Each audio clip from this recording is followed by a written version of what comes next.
अगला lecture 15 modern India revolutionary terrorism की बात कर रहे हैं, फेज़ 2। देखिए, फेज़ 1 हमने पढ़ा था जब हमारा सूरत स्प्लिट हो गई थी, उसके बाद का ये आपका सेकंड फेज़ है। कुछ इंपॉर्टेंट है क्योंकि बहुत फेमस पर्सनैलिटीज़ इस टाइम पे आती हैं, जिसमें चंद्रशेखर आज़ाद और भगत सिंह बहुत ज़्यादा फेमस हुए, जतिन दास फेमस हुए, सुखदेव, राजगुरु, ये सब फेमस हुए। तो लेक्चर इंपॉर्टेंट है, चीज़ें कुछ हैं, चलिए समझते हैं क्या है। रेवोल्यूशनरी टेररिज्म आया बेटा, सेकुलरिज्म, सोशलिज्म, इन सब का इम्पैक्ट रशियन रेवोल्यूशन पे पड़ा और पार्टिसिपेशन ऑफ वुमेन भी स्टार्ट हुआ। तो अब चीज़ें पहले के कंपैरिजन बहुत ज़्यादा चेंज हो चुकी थी। इसमें इंपॉर्टेंट इवेंट क्या होता है, गोपीनाथ शाह जो होते हैं वो कोशिश करते हैं पुलिस कमिश्नर टिग्रैट को कलकत्ता में 1924 में मारने के लिए, पर इनकी जगह वो डे नामक एक ऑफिसर को मार देते हैं। Hindustan Republican association HRA form किया जाता है, जिसको फॉर्म किया जाता है 1924 अक्टूबर में सचिन सन्याल, चंद्रशेखर आजाद और रामप्रसाद बिस्मिल के द्वारा। फिर काकोरी कॉन्स्पिरेसी केस होता है 1925 में, HRA के मेंबर्स करते हैं, 4 अरेस्ट हो जाते हैं और उनमें से हैंग कर दिए जाते हैं अरेस्ट करके, रामप्रसाद बिस्मिल, रसूलुल्लाह खान, रोशन लाल और राजेंद्र लहरी। इसके बाद चंद्रशेखर आजाद स्केप कर जाते हैं, अनादर ग्रुप बनाते हैं भगत सिंह के साथ इन्फ्लुएंस होकर, सोशलिस्ट ओरिएंटेशन के साथ, और नया नाम रख देते हैं Hindustan socialist Republican association HSRA 1928 में। भगत सिंह जो होते हैं बेटा वो इससे पहले नौजवान सभा 1926 में बना चुके होते हैं, फर्स्ट सेक्रेटरी बनते हैं और बैन कर देते हैं किसी को भी किसी कम्युनल ऑर्गेनाइजेशन को ज्वाइन करने से। इसके बाद इन्हें बहुत गुस्सा आती है जब लाला लाजपत राय पर लाठी से अटैक किया जाता है। भगत सिंह, आज़ाद और राजगुरु असिस्नेट करते हैं सॉन्ड्रेस को, एक ऑफिसर होते हैं जो इस अटैक के लिए रिस्पॉन्सिबल होते हैं, दिसंबर 1928 में। इसके बाद भगत सिंह और BK Dutt harmless bomb central legislative assembly में 1929 में डालते हैं, पब्लिक सेफ्टी बिल और ट्रेड डिस्प्यूट बिल के अगेंस्ट।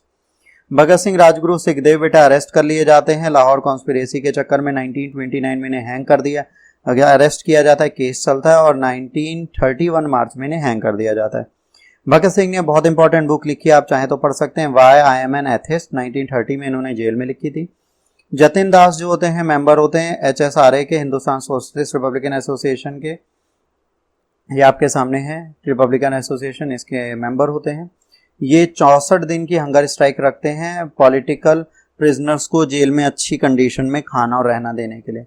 इसके बाद ये मर जाते हैं, तो ये बहुत फेमस हिस्ट्री में इवेंट बनता है। फिर चंद्रशेखर आजाद मार दिए जाते हैं पुलिस फायरिंग में एल्बर्ट पार्क 1931 में, और आज भी यहाँ पर पार्क बनाया, कहा जाता है पुलिस ऑफिसर्स से गोली ना खाने के लिए वो लास्ट गोली अपने ऊपर चला लेते हैं और लोग इतना डरते हैं कि उनके मरने के बाद भी काफ़ी देर तक आज़ाद के पास नहीं जा पाते। कुछ बुक्स बहुत फेमस हैं इस टाइम पे, सचिन सन्याल ने जैसे लिखी है बंदी जीवन, रेवोल्यूशनरी की बाइबल है। इसके बाद शरत C चटर्जी ने पाथेर देवी लिखी है।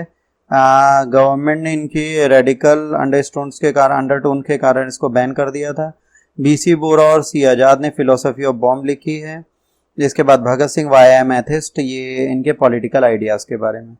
रेवोल्यूशनरी मूवमेंट फिर बेटा बंगाल में भी होता है, इसे लेड करते हैं बेटा सूर्य सेन, जो इंडियन रिपब्लिकन आर्मी बनाते हैं। इन्हें मास्टर दा भी बोला जाता था वहाँ पर बंगाली में, और सूर्य सेन जो होते हैं वो अटैक करते हैं चितगैंग आर्मरी पर 1931 में और एक प्रोविंशियल गवर्नमेंट बना लेते हैं। वुमेन रेवोल्यूशनरी भी बहुत होती हैं इस टाइम पे, प्रीति लता वडेवार और कल्पना दत्ता ये पार्टिसिपेट करती हैं चितगैंग आर्मरी रेड में। In Bengal participation of women revolutionary बहुत प्रोमिनेंट होता है, जो स्टार्ट हो जाता है Shanti Ghosh and Suniti Chaudhary district magistrate को तिपरे को मार देती हैं, टिपेरिया का डिस्ट्रिक्ट मजिस्ट्रेट होता है उसे मार देती हैं। बीना दास बंगाल के गवर्नर पर गोली चला देती हैं। 1932 रेवोल्यूशनरी मूवमेंट जो है वो बहुत ज़्यादा ब्रूटल सप्रेशन होता है कॉलोनियल अथॉरिटीज़ के चक्कर में, इसके कारण ये बेटा सरप्रेस होकर ख़त्म होने लग जाती हैं। इसके बाद बेटा अगला जो हमारा लेक्चर आएगा वो Simon commission and Nehru report पे है। तो चलिए इसे भी इसी के साथ हम ख़त्म कर लेते हैं, साइमन कमीशन और नेहरू रिपोर्ट।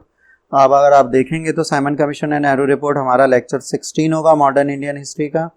देखिए साइमन कमीशन क्या होता है, 1999 का जो हमारा मॉन्टेग्यू चेम्सफोर्ड रिफॉर्म था उसमें ये कहा गया था कि हम एक ऐसा कमीशन बनाएंगे 10 साल बाद जो ये बताएगा कि ब्रिटिशर्स के साथ इंडियंस सेल्फ रूल के लायक हो गए कि नहीं, तो साइमन कमीशन 1927 में लाया जाता है। इसमें कोई प्रॉब्लम नहीं थी, इसको ला सकते थे, सब कुछ कर सकते थे, बट सबसे बड़ी प्रॉब्लम थी कि इसमें किसी भी इंडियन को इन्होंने पार्ट नहीं दिया था। तो जब कोई भी इंडियन नहीं था तो इसको बाइकआउट करने लगे, तो पार्टीज ने डिसीजन लिया कि इसको बाइकआउट करेंगे। मद्रास सेशन कांग्रेस का हुआ 1927 में।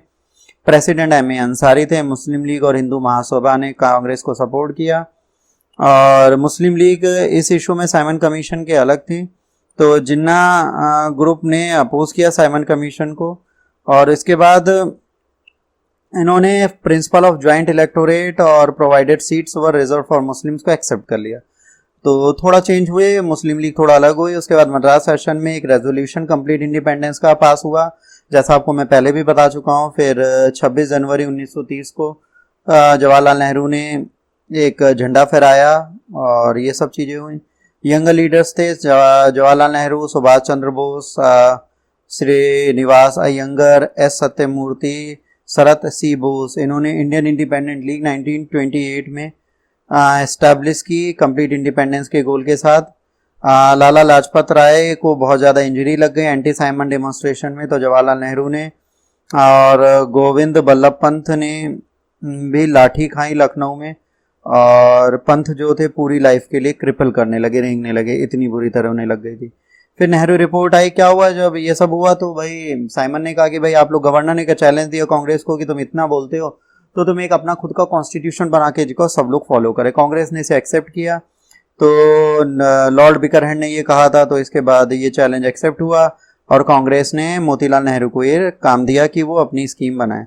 तो फेमस नेहरू रिपोर्ट आई, इसको डिक्लेयर किया गया डोमिनेंट स्टेटस गोल था, और सेपरेट इलेक्टोरेट के आइडिया को हटा दिया गया। सीट रिजर्व की गई मुस्लिम्स के लिए, बट वहीं पर जहाँ पे माइनॉरिटीज में थे। यूनिवर्सल एडल्ट सफरेज की भी बात की गई। ऑल इंडिया पार्टी कन्वेंशन हुई कलकत्ता में, तो सबने इसके लिए काम किया, सबने एक्सेप्ट करने की कोशिश की, बट 3 लोग थे लीडर्स थे कुछ, जैसे मुस्लिम लीग, हिंदू महासभा और सिख ने इसको, कम्युनल लीडर्स थे, इन्होंने इसको मना कर दिया। जिन्ना ने रिजर्वेशन मुस्लिम मेजोरिटी एरिया में भी बात की, और जब उनकी डिमांड नहीं हुई तो उन्होंने अपने 14 पॉइंट दिए कम्युनल डिमांड्स के, जिनको फॉलो करें तो वो मानेंगे। तो ये मूवमेंट यहीं पे ख़त्म हो गया। इसके बाद यंग लीडर्स जो थे, जिन्होंने इंडियन लीग ऑफ इंडिपेंडेंस बनाई थी, जवाहरलाल नेहरू, बोस, ये डोमिनेंट स्टेटस से सपोर्ट नहीं करना चाहते थे, इससे वो सेटिस्फाई नहीं थे, तो इन्होंने अपनी नेहरू रिपोर्ट पास की। नेहरू रिपोर्ट के बाद इन्होंने कंप्लीट इंडिपेंडेंस का रेजोल्यूशन दिया। कलकत्ता प्रेसिडेंटशिप मोतीलाल नेहरू की हुई, इन्होंने रेजोल्यूशन डोमिनेंट स्टेटस का पास किया। कई यंगर नेशनलिस्ट थे, उन्होंने कहा गवर्नमेंट से अब डोमिनेंट स्टेटस की बात विद इन 1 ईयर करेंगे, नहीं होता तो फिर कंप्लीट इंडिपेंडेंस मांगने लगेंगे और लार्ज मास मूवमेंट स्टार्ट कर देंगे। फिर लॉर्ड इरविन ने अक्टूबर में डिक्लेयर किया कि राउंड टेबल कॉन्फ्रेंस होगी साइमन कमीशन रिपोर्ट के लिए। दिल्ली मैनिफेस्टो रिलीज किया गया, जिस कॉन्फ्रेंस में मेजर इंडियन लीडर्स ने डिमांड किया आरसीटी में डोमिनेंट स्टेटस की मांग की जाएगी और इसको इस स्कीम को इम्प्लीमेंट किया जाएगा, पर गवर्नमेंट इसको देने को तैयार नहीं थी। तो कांग्रेस ने पूर्ण स्वराज रेजोल्यूशन पास किया लाहौर में सेशन में, और प्रेसिडेंटशिप इस टाइम पे जवाहरलाल नेहरू की थी। रेजोल्यूशन प्रिपेयर्ड किया गांधी जी ने, और the word Swaraj of the article 1 of Congress shall mean complete independence of. फिर 26 जनवरी 1930 को बेटा इंडिपेंडेंस डे पहला हमने बनाया, और ये ट्रेडिशंस 1947 तक कंटिन्यू हुआ। फिर हमने अपना कॉन्स्टिट्यूशन इसी डेट में एक्सेप्ट कर लिया। कांग्रेस ने अथोराइज किया गांधी जी को कि वो अपना मूवमेंट कहीं से भी कंप्लीट इंडिपेंडेंस के लिए चला सकते हैं। गांधी जी ने 11 डिमांड वाइसरॉय के सामने रखी और कहा कि इसमें से एक थी सॉल्ट टैक्स को हटाने की, नहीं करते तो वो कंप्लीट इंडिपेंडेंस की डिमांड इसमें इंक्लूड नहीं की थी। इसके बाद गांधी जी ने कहा अगर ये रिजेक्ट कर देते इनके आइडियाज़ को तो वो अपना मूवमेंट स्टार्ट करेंगे, और लॉर्ड इरविन ने इसको रिजेक्ट कर दिया। तो गांधी जी ने वाइसरॉय के रिजेक्शन के बाद अपनी फेमस डांडी मार्च स्टार्ट कर दी। इसके बाद बेटा अगला डांडी मार्च, जिसे अब civil disobedience movement, round table conference, इसके बारे में हम अगला लेक्चर अपना पढ़ेंगे। Stay tuned for that. अगर आपको ये लेक्चर अच्छा लगा तो प्लीज़ लाइक, शेयर और सब्सक्राइब करें। अगर आपको नहीं अच्छा लगा तो प्लीज़ डिसलाइक करें। अगर आप डिसलाइक कर दें तो प्लीज़ डिसलाइक करने का कोई पर्टिकुलर कारण होगा वो हमें ज़रूर बताएं, ताकि हम उसे समझ पाएँ और उसको हम सुधार पाएँ, क्योंकि इंप्रूवमेंट तभी होगा जब आप बताएंगे। डिसलाइक करके प्लीज़ कमेंट करें। अगर अच्छा लगता है इसे शेयर करें। लॉकडाउन 3 स्टार्ट है, तो प्लीज़ घर पे रहे, सुरक्षित रहें। Take care, God bless you all.